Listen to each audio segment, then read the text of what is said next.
Well, good morning, everybody. This is a beautiful Monday morning here in Rockport, Texas. I'm with you down in the estuary, right straight down from our new house. Beautiful, beautiful morning.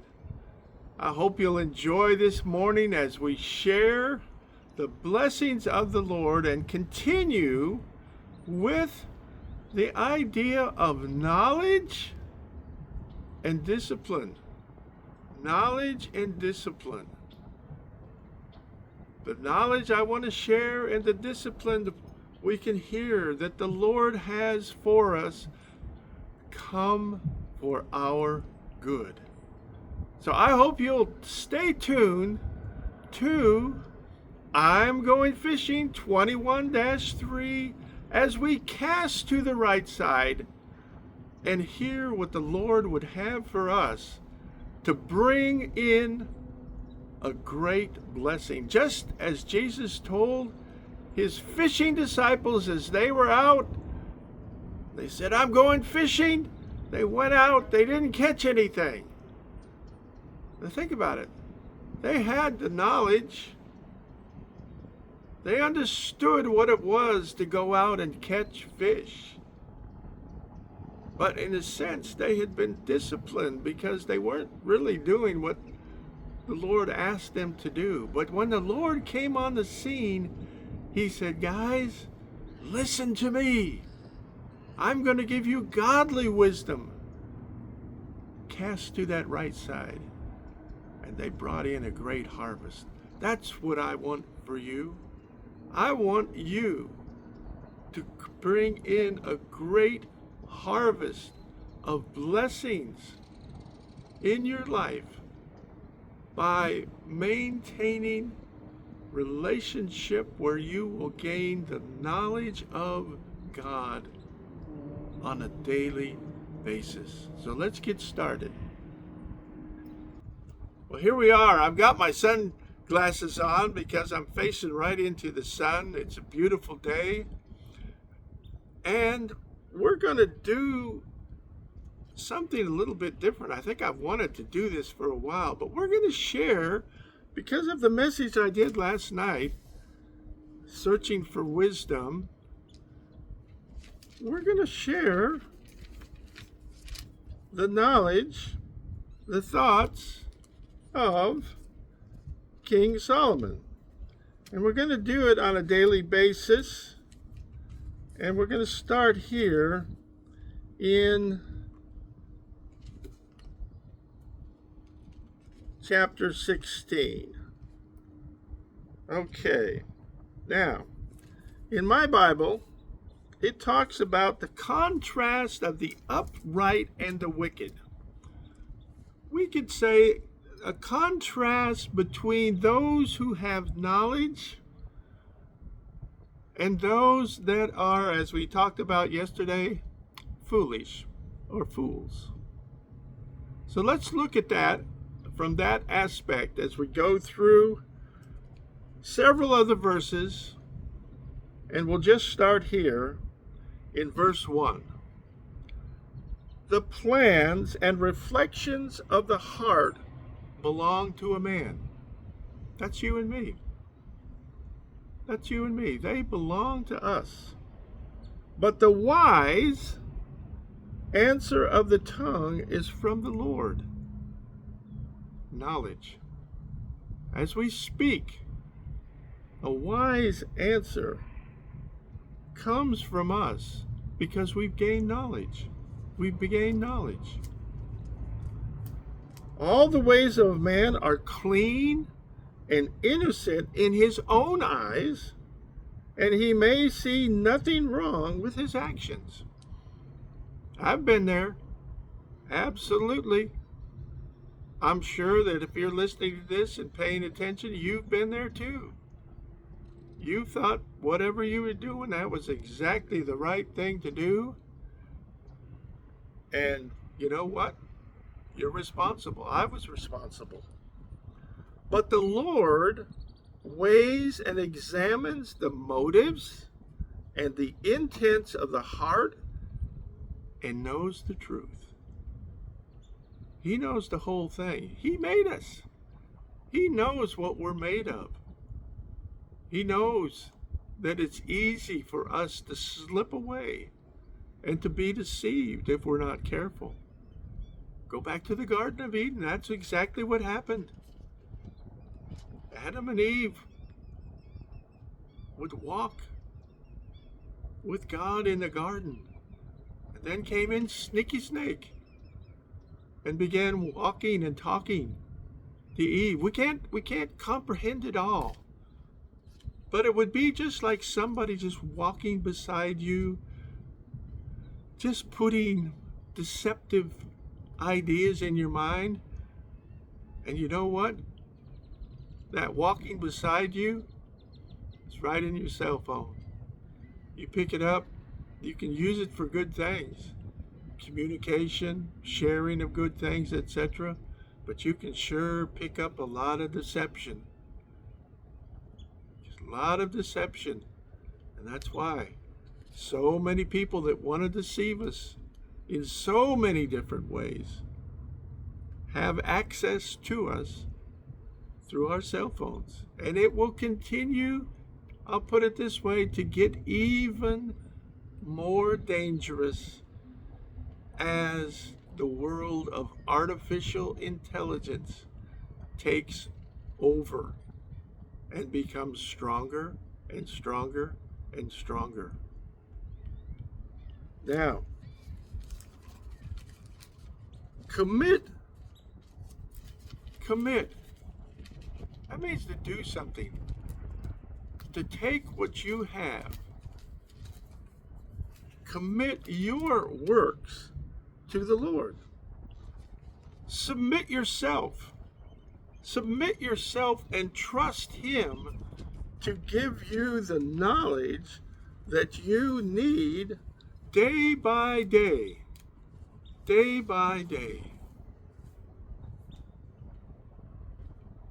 And this is what happens. This is what happens. When you commit yourself to the Lord, He says this, and your plans will succeed if you respond to His will and guidance. That's what we need to consider. If we're going to succeed, God has a plan for our success, and we have to walk with Him and be ready to acknowledge that He's got a plan for you and me that is far beyond what we can imagine. Far beyond what we can imagine. And I'm going to stop right here in verse number, looks like 5, or 4 and 5. The Lord has made everything for His own purpose. In other words, when you were born, and as you live today, God had a purpose. God has a purpose for your life. I was talking to a young girl last night as I was out eating my dinner here in Rockport at my favorite place, Whataburger. And I was a very nice young girl. And I asked her, I said, well, what plans do you have outside of working at Whataburger? And as we talked, she had no purpose. In her own mind, she had no purpose. She didn't see herself really doing anything, going to school, getting another job perhaps. But you know what? I'll have an opportunity to talk with her and to share with her, because I said we're moving here. We're going to be here. This is one of my favorite restaurants. And I said, we'll get together again. She said, oh, that would be good. That would be good. So let me share with her God's purpose for her life. I said, you know, and I don't know if she's a Christian. I didn't ask that. I didn't assume that, but I did say this. If you're having a challenge in finding out what you want to do, you can ask God. You know, she looked at me and she just smiled. And I think that she understood exactly what I'm saying, that God has a purpose. You can ask him. Consider this, even the wicked, according to their role of how about that? The wicked have a role for the day of evil. Everyone who is proud and arrogant in heart is disgusting and exceedingly offensive to the Lord. Look at a lot of the stuff that's going on in America. I'll just say around the world. There is a lot of stuff going on. Particularly right now when it comes to Israel.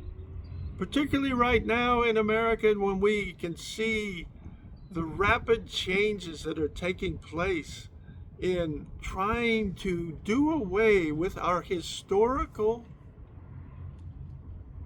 governmental system and changing it over to systems that have proven over time they don't work, only because we have many, many people who have been deceived and have listened to the wrong people for their guidance. They have not come to the Lord and gained a biblical world view. Because when you have a biblical world view, you're tuned in to what God says for you, for me, and what his plans are for the totality of all the nations. And I'll close out with verse 6. By mercy and loving kindness and truth, not supernatural, superficial ritual, wickedness is cleansed from the heart, and by the fear of the Lord one avoids evil.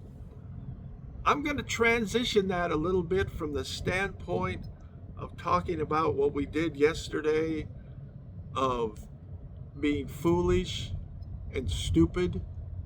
That's what Solomon said, stupid. Let me rephrase this. By mercy and loving kindness and truth, stupidity is cleansed from the heart and the mind. And by the fear of the Lord, one avoids deception and increased levels of stupidity. Lord, I just say thank you for the opportunity to come and share. At this time in my life, you've asked me to come and share. You've given me a new place of residence. There's no doubt in my mind that this is where you've called me for my last days, and I will be here until you call me home, and I will share your word every day. So I'm saying, Lord, thank you for the opportunity that you've given me, because I know what it's like to be stupid. I know what it's like also to be blessed by applying your knowledge. And Lord, I want this for everyone who tunes in to this channel. Whether we call it I'm Going Fishing 21-3, Cast to the Right Side, More Than Enough, it's all yours and dedicated to you and to seeing people come to you where they know for a fact that Jesus is the way, the truth, and the life, and the only way to come to the Father. That's the knowledge that I'm passing on, because it is the wisdom and the truth of God. Lord, don't let people be stupid. Let them come to you and be blessed. And I thank you for it all now, in Jesus' name.